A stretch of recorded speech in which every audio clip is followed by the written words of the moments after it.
Saudações, criaturas da noite. Nas sombras do nosso cotidiano acelerado, esquecemos que já fomos selvagens, criaturas lutando pela própria sobrevivência. Enquanto outras espécies afiaram garras e forjaram músculos, nosso maior presente foi o cérebro. Mas será que essa evolução nos arrancou por completo das raízes bestiais que um dia nos definiram? No fundo de nossa mente, algo ancestral persiste, oculto sob camadas de civilização. Apesar de termos erguido sociedades complexas, ainda há resquícios de nossos antepassados primitivos. Uma dualidade que nos prende entre o homem e a fera. Esse conflito ecoa desde heróis gregos como Hércules, que em um surto de raiva libertou sua besta interior, até Sekhmet, a deusa egípcia que podia alternar entre uma divindade compassiva e uma leoa devoradora. O lobisomem, no entanto, talvez seja a mais visceral manifestação desse dilema. A criatura que vaga sob a luz da lua cheia habita os confins mais obscuros de nosso imaginário por milênios. O que ele simboliza? De onde veio essa crença? Seria apenas fruto da nossa imaginação coletiva ou reflexo de nossos medos mais profundos e ancestrais?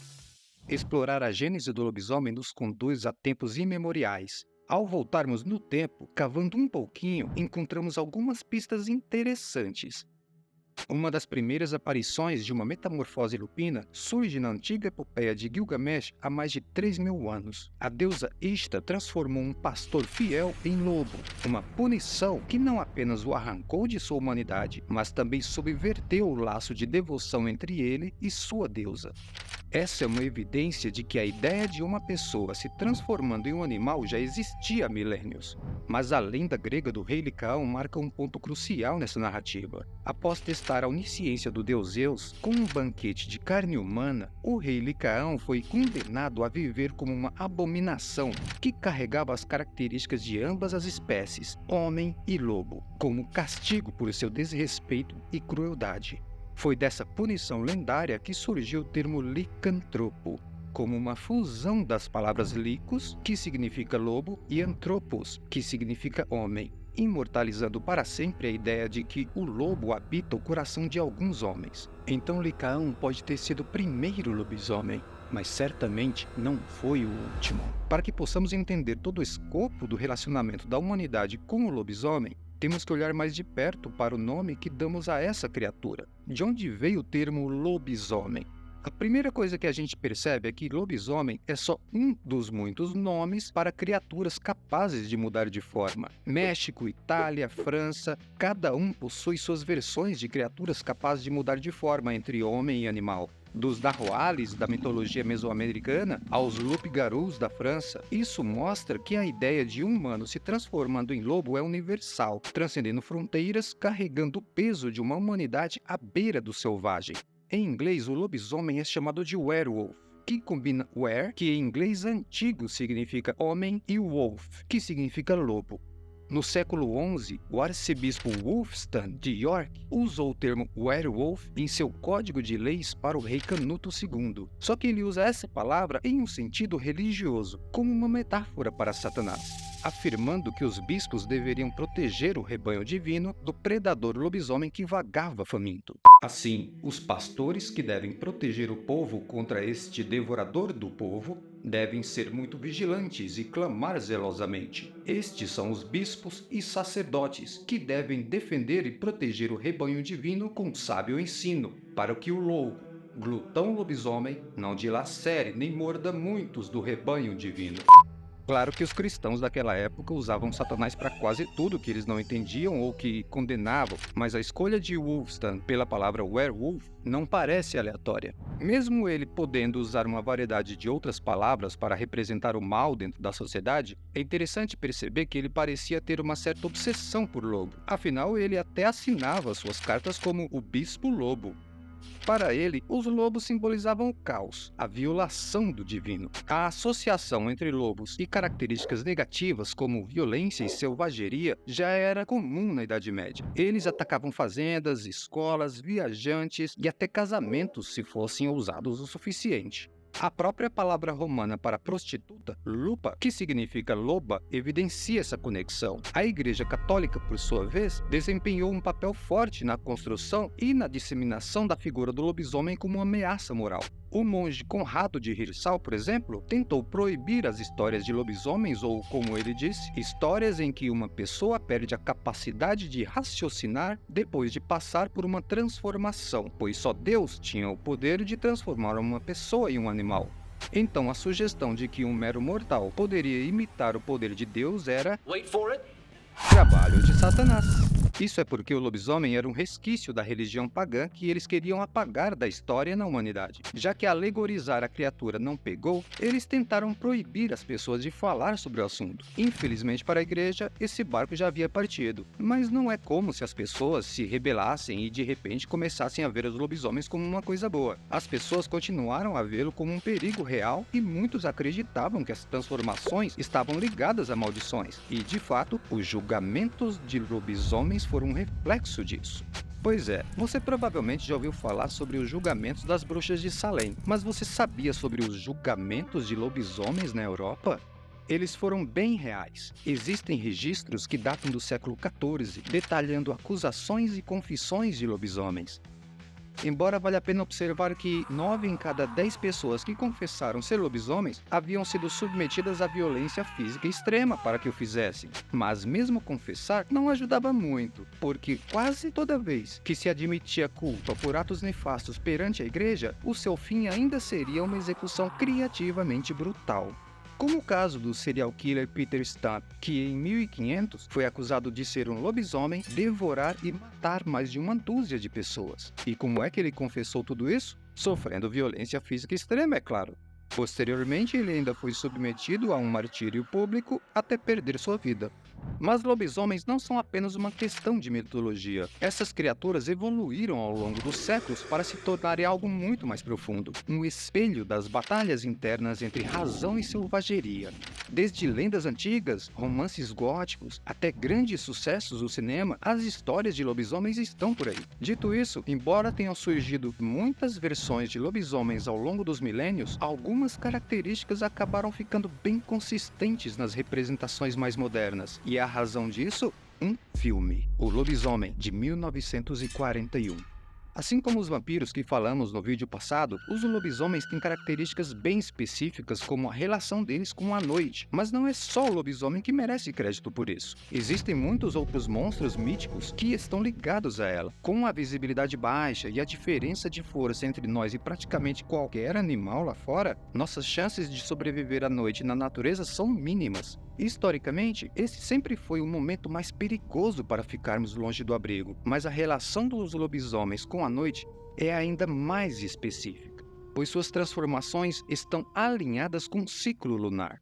Agora você pode pensar que essa conexão é bem óbvia. Lobos são conhecidos por uivarem para a lua, então a lua desperta o lobo interior, caso encerrado. Não.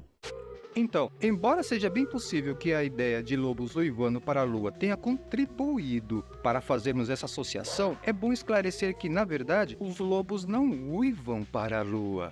Eles uivam uns para os outros. Eles são criaturas noturnas. Os lobos caçam à noite. Então, muitos desses uivos acontecem quando a lua está brilhando no céu. Sem contar que as vítimas de ataques de lobos ou de lobisomens eram encontradas apenas pelas manhãs, o que ajudou a criar esse mal-entendido. Como eu mencionei, nas representações mais antigas, os lobisomens pareciam bem mais como lobos de verdade, como as histórias da epopeia de Gilgamesh, do rei Licaão com Zeus, até os guerreiros do reino de Osraj que acreditavam que podiam se transformar em lobos. Hoje em dia, os lobisomens são geralmente retratados como criaturas bípedes, braços musculosos, mãos e dedos com garras afiadas. Eles até aparecem se movendo curvados e às vezes em 4 patas, mas continuam com aquele visual animal, corpo cheio de pelos, mandíbulas enormes e presas afiadas. Mesmo assim, ainda mantém alguns traços humanos. Foi o lobisomem de 1941, com Lon Chaney Jr., que fixou esse visual na nossa cabeça e permitiu que os lobisomens evoluíssem o suficiente para, por fim, jogarem até em times de basquete. Não é surpresa que as transformações de lobisomens na tela pareçam tão dolorosas. Se existe algo talvez mais agonizante do que o parto, eu acho que seria virar um lobisomem. Isso me lembra como é raro ver um lobisomem mulher, mas não impossível. Já vi um ou dois filmes com mulheres lobisomens, mas na literatura que pesquisamos, o lobisomem é quase sempre masculino, como em Bisclavret, onde a esposa amaldiçoa o marido a virar lobo e ele acaba arrancando o rosto dela. Agora deixa eu propor uma hipótese. Você é um aldeão no ano de 1500 e ouviu falar que os ataques de lobisomens estão aumentando na vizinhança. Como você resolveria esse problema? Resposta A: você se esconde até que o lobisomem devore todos os seus vizinhos e torce para que ele não te encontre. B: você segue o lobisomem e pede educadamente para ele não atacar a sua vila. Ou C: você apunhala o lobisomem na jugular com um pedaço de prata mais afiado que encontrar. Se você respondeu qualquer coisa que não foi a letra C, lamento dizer, mas você foi despedaçado. Acontece que a única forma de matar um lobisomem é com uma arma feita de prata. Bom, na verdade eu não deveria usar a palavra única, porque sempre existem exceções a essas regras, mas na maioria das lendas, os lobisomens são resistentes a quase tudo. Eles ainda podem ser feridos, e se você tiver sorte, essas feridas podem até continuar na forma humana, mas a menos que você consiga acertá-los com força suficiente, é bem provável que nem sintam o impacto enquanto você dispara sua rajada de balas. Mas o que faz da prata o metal favorito na luta contra lobisomens? Por que não usar ouro ou platina? Podemos considerar que a prata não era tão valiosa e rara quanto os outros metais. Isso significa que qualquer Zé Mané poderia conseguir um pouco de prata, seja de utensílios, moedas ou até botões. Além disso, a prata simboliza uma oposição às trevas por estar ligada à pureza, à luz e à proteção contra o mal. Agora, você reparou que o meu problema hipotético não incluía uma opção para curar a licantropia do lobisomem? A razão para isso é bem simples. Não existe cura nenhuma. Pelo menos no caso do lobisomem tradicional, mas uma interpretação diferente seriam os lobisomens de Osraige que citei. Em obras inglesas, irlandesas e nórdicas da Idade Média, eles eram descendentes de um herói lendário chamado Laenec Fylad. Esse cara teria a habilidade de se transformar em lobo e acreditava-se que sua linhagem inteira também possuía esse poder. Na verdade, seus descendentes provavelmente eram apenas um grupo de guerreiros que viviam na natureza e usavam peles de lobo enquanto invadiam e saqueavam.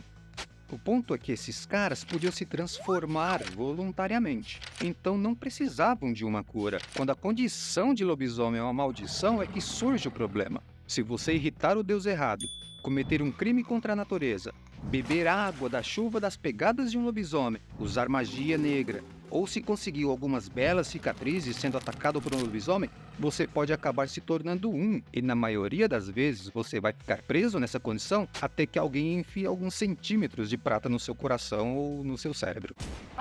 No fundo, nunca houve uma prova sequer que eles realmente existiram. O melhor que temos são boatos e confissões de pessoas cujos corpos foram quebrados de 6 maneiras diferentes. E essas não são exatamente as fontes mais confiáveis, mas pessoas não apenas contavam histórias sobre lobisomens. Elas realmente acreditavam nelas devido ao contexto em que viviam. Ao longo dos anos, elas devem ter visto ou ouvido algo que servisse de confirmação para suas crenças de que um homem poderia se transformar em lobo. Vamos usar um exemplo do mundo real, a doença da raiva. Os sintomas incluem febre, delírios, convulsões, hiperatividade, agressividade. Tudo isso poderia fazer alguém parecer um animal monstruoso, e a cura só foi descoberta em 1885. Para ficar ainda mais interessante, a doença da raiva é transmitida de maneira semelhante à maldição dos lobisomens, através de arranhões e mordidas. A gente tem também a hipertricose, que se manifesta de várias formas, mas simplificando, é quando pelos crescem excessivamente pelo corpo. Por algumas vezes ter sido chamada pejorativamente de síndrome do lobisomem, ela mostra que a criatura sempre habitou o nosso imaginário. Não podemos esquecer também da própria licantropia, inspirada na história do rei Licaão. Essa é uma doença mental em que a pessoa acredita que está se transformando realmente em um animal. É possível que Peter Stubb, que mencionei antes, sofresse de licantropia quando matou e devorou aquelas pessoas. Agora, se você é um cidadão médio, vivendo na Europa de 1500, ouvindo histórias sobre lobisomens e em seguida encontra alguém afetado por algumas dessas doenças, ou se você viu um dos guerreiros que usavam peles de lobos, você não teria como ter certeza sobre o que estava vendo. Então, para tentar dar sentido, seu cérebro por instinto iria rotular o caso como um dos monstros das histórias que você tinha ouvido falar. Aí você contaria a história para outra pessoa e juraria por sua vida que viu um lobisomem, porque para você realmente era um. Essa pessoa, por sua vez, passaria sua história adiante, também jurando que era verdade, já que veio de uma fonte confiável. E assim, a lenda do lobisomem acaba de ganhar um pouco mais de credibilidade. Então me contem, criaturas da noite, o que suas mentes ávidas absorveram hoje sobre os lobisomens? Deixe suas dúvidas nos comentários, quem sabe eu não as respondo. Se eu fosse vocês, daria uma olhada no nosso último vídeo sobre as origens dos vampiros. Afinal, já que você desvendou os mistérios dos lobisomens, é hora de completar o ciclo com suas contrapartes das trevas, não acham? Agora junte-se à matilha, inscreva-se no canal, rasgue os botões de like e se inscrever com a ferocidade de um ataque lupino e compartilhe esse vídeo com todo aquele incauto que ousar cruzar o seu caminho. E para todos vocês que se deliciam com uma boa dose de terror, vejo vocês em uma próxima lua.